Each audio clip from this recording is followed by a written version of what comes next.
I've been reading books of old, the legends and the myths. Hey, good evening. It's Tanya here with Tanya's Tidbits. Second one. We'll see how this goes. Had planned to do this much earlier this week, however, that didn't really work. Have you had crazy weeks where everything's just spinning? That's been my week. I have a lot of weeks like that, but here I am trying this again. We had a great interview down at Lighthouse Beach Fishing Pier with JT Straisner and City Manager Jody Weaver. You're going to want to watch that. That'll make this video a little longer than planned, but it's well worth it. In the Port Lavaca Wave this week, the Point Comfort City Administrator Robbie Silva resigned. That comes on the heels of a very heated December meeting. You might want to read about that. 4-H is offering some youth shooting programs. We have an update on the COVID numbers. Looks like at Mad Batter tomorrow they have cheesy bacon meatloaf. Friday they have beef and broccoli pot pie. Monday they have Evelyn's pasta. And Tuesday they have smothered Salisbury steak. Drifters Hall has the beard benefit on Saturday. That is from 11 a.m. to 5 p.m. Friday night they have steak night and karaoke. Brian Alonzo from Channel 25 has his question of the week. The question this week is, what does it mean when the barometric pressure is rising, falling, steady? And Brian answers that. You want to check out the Port Lavaca Wave to find the answer.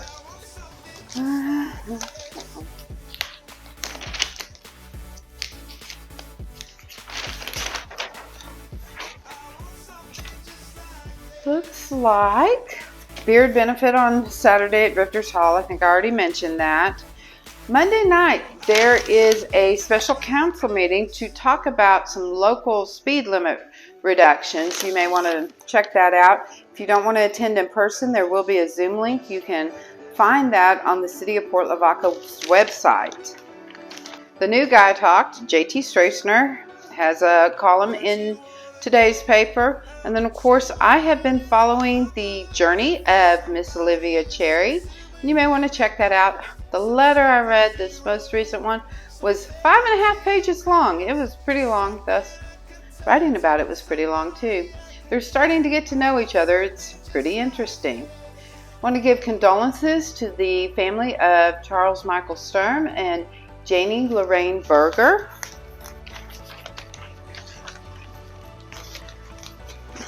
Some youth and entertainment, religion, lots of sports. Looks like there might be a tournament this weekend. And so, looks like Calhoun's hosting that tournament. Classified, lots of legals in this paper. And then there is the 2022 Business Honor Roll. Lots of longtime businesses featured in this. I think there's a feature on the Gingerbread School and a few of the restaurants, things like that. The Lamar Volunteer Fire Department, they're having a fundraiser February 11th and 12th.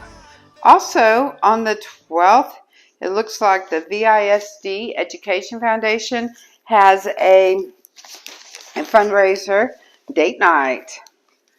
And so there you go.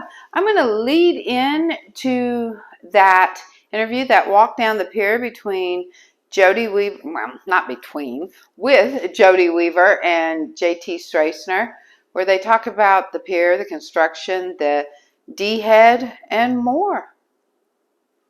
Hey guys, welcome to Tanya's Tidbits. We're here at the D-head with the interim city manager of Port Lavaca, Jody Weaver. Tell us a little bit about this structure, me being new to the area. This is my first visit, so tell us what we got here, Jody. Okay, well, to give you a little bit of history lesson, this is the Lighthouse Beach Pier, and originally this pier was made from the old causeway, and it became a fishing pier after Hurricane Carla came through and damaged what was then the causeway, and the new causeway was built. Well, then in I think it was the 90s, there was a series of fires that happened, and a lightning strike, I think, ended up burning down a portion of the pier. And so the city of Port Lavaca, through a series of grants funded in part by GLO, rebuilt the pier out to this point, to about 900 feet from the shoreline. And the last section of that rebuild project was done in 2016, and it built the T-head. Well, when Hurricane Harvey came along in August 25th of 2017, as we all know, it demolished, totally damaged the Lighthouse Beach pier, except for the T-head. The T-head, which was only about a year old at the time, was intact, but of course there's no pier to get to it.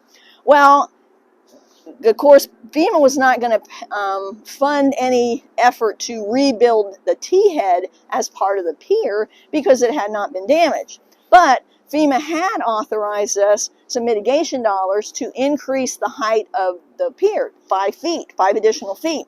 So we were, faced with this dilemma. Okay, we're going to have this new pier that's 5 foot higher than our existing T-head, which would be 5 feet lower. And so we looked at different options of, what it would take to ramp down this 5 foot level. And we realized that we were going to be wasting essentially a lot of the pier, good fishing area, in ramps. So looking at our resources, Formosa Plastics had given us $200,000 a couple years prior to help us out with the wetlands, the Formosa Wetlands Walkway rebuild, and the pier as funds were needed.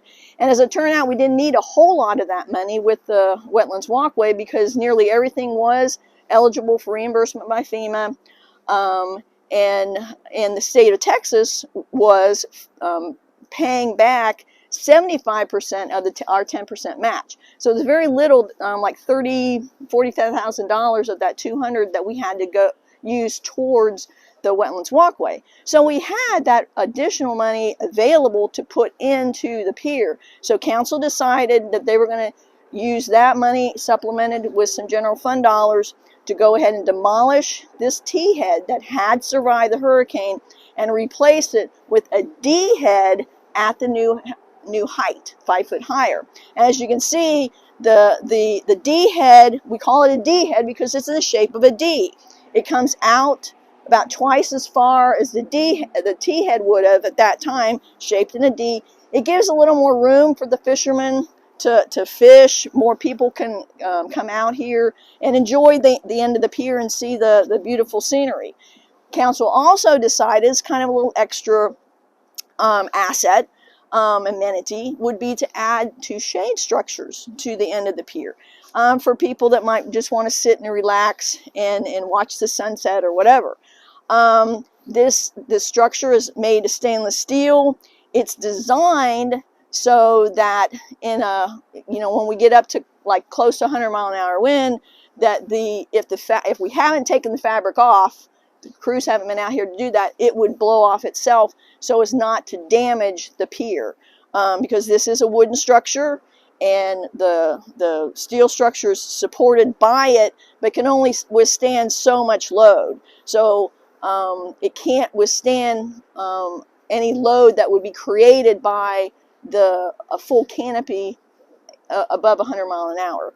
Now I'll tell you right now, we're having a few issues with the mechanism that was used to attach the cover, and we're working through those issues. I think this one, a couple of the ties that are used to support it or attach it to the structure have broken in well below 100 miles an hour. So we're working with the manufacturer to get that fixed.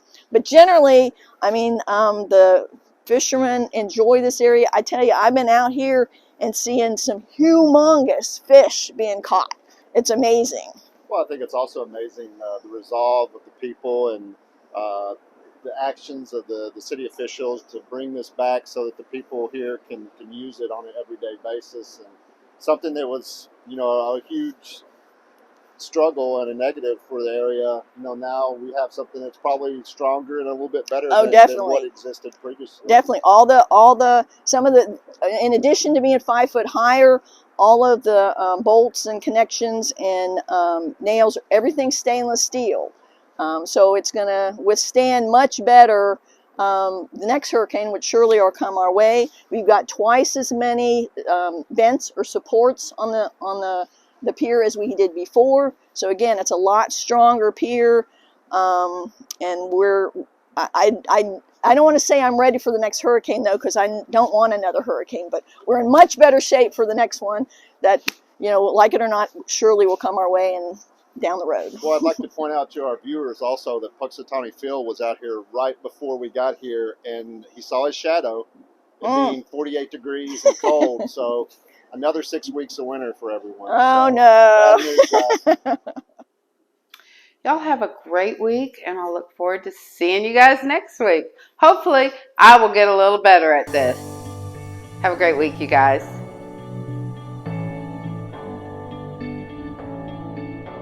I've been reading books of old, the legends and the myths, Achilles and his gold, Hercules and his gifts, and Spider-Man's control, and Batman with his fist. And clearly I don't see myself upon